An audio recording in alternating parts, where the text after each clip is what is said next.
Jake Ganus joins us now from Thompson High School. And Coach, I wanted to have you on, because you guys obviously had an amazing season again, but Thompson, I feel like you guys have the attention. You guys are doing what you need to, but I've noticed what you're doing on social media for your kids, the recruiting side. Right. And I think one of the biggest victims that we're seeing from COVID are our athletes, our high school athletes. Talk a little bit about what you guys are doing and what Spark did. Right, yeah. So this year it's been tough for all these high school kids, especially the class of 21, because it started with the transfer portal, and now it's grown to a COVID year. So every kid in college football had an opportunity to return for an extra year. So that, if a school has 25 spots to sign and 15 kids are coming back, they thought they're going to lose them. Now they're just signing 10. So that's 15 class of 21 kids that are not going to get that opportunity. And that was across the board in the country, and it's just going to keep trickling.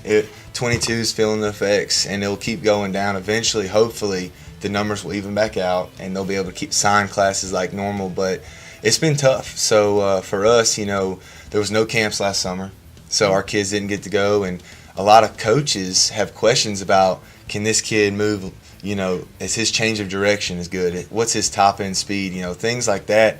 We weren't able to answer for them. So, a lot of our kids suffered and didn't get the opportunity they might have, if not for COVID and whatnot. But now it's our job to think outside the box. We've been doing it all year, whether it was workouts, practice, how we handle our academics this fall, all that has been out of the box thinking, and that's what we've done with recruiting, And so we really tried to focus on that and find ways to create an edge and get our guys, get their names out there, because it's all about them and just getting their name to coaches and let the coaches evaluate them. I talked to Coach Freeman earlier, and like we talked about, you guys, Thompson has the exposure they need for sports. So this has nothing to do with the school itself.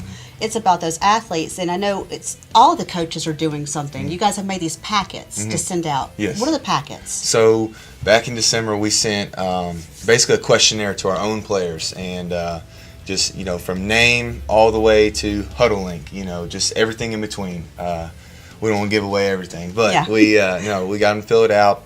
As a coaching staff, we compiled the information, put it together, did it by class. So we had 2022, 23, and we've even started a 24 book for some of our freshmen that we think are going to have an opportunity. And obviously there's going to be a bunch of them, very, very good class. When they get older, their book will be huge. So just took those prospects, put all their information in it, made it look pretty, got with EP and Coach Pitts and got some graphics, and basically made it a PDF packet for each class. So now when a college coach reaches out to any of our coaches, we're able to send that packet to them, and they have everything from A to Z on every player. They can flip through it.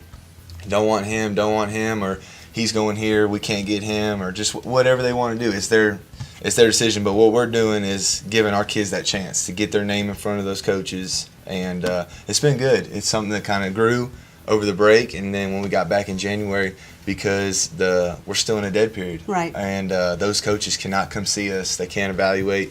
We can't get the eye test where they walk in, they look at you and say, okay, he can play or he can't play. So we're just doing whatever we can to help those kids. And this isn't anything new for you guys. I know you guys have been doing this stuff for a while. It's just kind of getting it out there on social media more.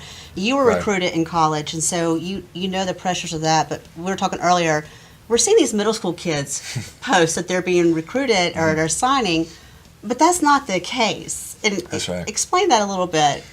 So recruiting has grown every year, and it's become this huge monster that no one can tame, and basically these schools feel like if this kid's getting offers and I don't offer him, even though he's a freshman or 8th grade, then I'm going to lose out, because he's going to say his senior year, well, they didn't even offer me when I was getting my offers as a freshman. So it's kind of like a peer pressure thing, and it's starting to get, it was a big deal if a sophomore got an offer. Now it's a freshman, and then now you're seeing middle schoolers kind of pick up.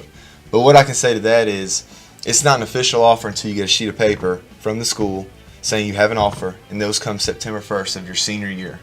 So they can tell you all they want, hey, you have an offer, you have a spot, but if they don't send you that piece of paper, it's not real. And we tell our kids that. We're very upfront with them on that. We've had kids get burned in a bad way by coaches, and that's what they do. They tell them, hey, you have an offer, we love you, and then September 1 rolls around their senior year, and they don't get that letter. Nothing comes in. And they put all their eggs in that basket. And, whether the spot filled up, because you might only have, quarterbacks. You're only going to sign one a year usually. So if they have a quarterback commitment, well, that offer that was real is gone. And so a lot of times that's what happens. Sometimes you'll have a coaching change. Sometimes, you just never know. You never know what's going to happen. But I will say there's only one middle schooler I know that got an offer that actually panned out, and that was Dylan Moses. I remember when he got his offer in middle school, and then now he's going to the NFL and all that. So usually those kids, unfortunately, they top out early, meaning they're the best they're going to be. Right. And they don't keep developing. And then, unfortunately, sometimes they get the big head and I got an offer. I'm a sixth grader. I don't have to work anymore. Not understanding what's ahead. I saw that happen this week too. So it's crazy. I'm going to ask you two more questions. I think you on one of your graphics was 95% of Thompson athletes are recruited.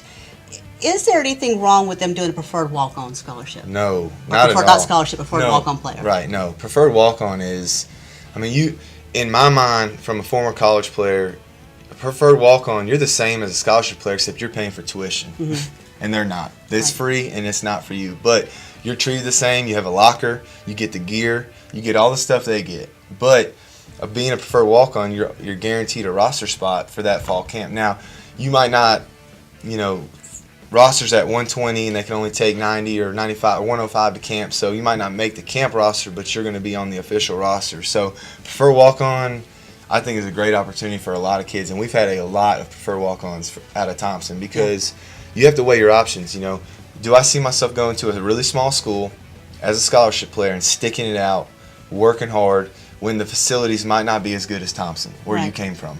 You might not get 3 pairs of cleats. You might have to pay for your own cleats. We had a recruiter one time come in. He was one of the worst recruiting pitchers of all time. He was telling our kid he was going to have to buy his own gloves, shoes, and all that. And I was looking at him wait, I can get it better here. Hold on. Like, man, I was doing this thing. I'm like, hey, man, But, no, and that goes into that number. So we calculate up as a staff 58 senior starters, meaning you started a game for us, and it was your senior year. Out of 58, we felt like 55 had an opportunity to go play at the next level. Right. We felt like we know they had an opportunity to play at the next level, whether it was a preferred walk-on or a scholarship. It could have been, we have kids, Talia and Amari had 100 offers, and we've had kids have 1 offer. But that's an opportunity to go play at the next level, and that's a life-changing opportunity those kids have. Absolutely. So what's the Twitter page that they can find what you guys are doing at? Yes, so we're trying to revamp our Twitter and our social media presence, and it's at Recruit Warriors. And we're going to be posting stuff daily when our kids get offers, graphics from our kids, edits. I've been doing a kind of a throwback theme here lately with kids that from their youth pictures to now.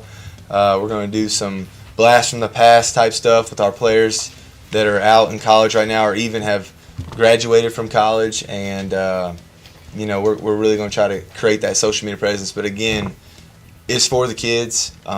The more exposure these kids have, the more likely or the better the chance that their name's going to get in front of a college coach. And that's all we're trying to do. Right. We're trying to create that hype, that buzz, create an edge for our program, and get our kids' names out there. And that's all we're trying to do. And I think the biggest thing people can do right now to help you guys with that, too, is just retweet those posts when they see them, retweet those huddle tapes, the pictures, any of that stuff, because you never know who's following you that may not see that page. That's right. Coach, thank you so much for coming on. I appreciate it. Yes.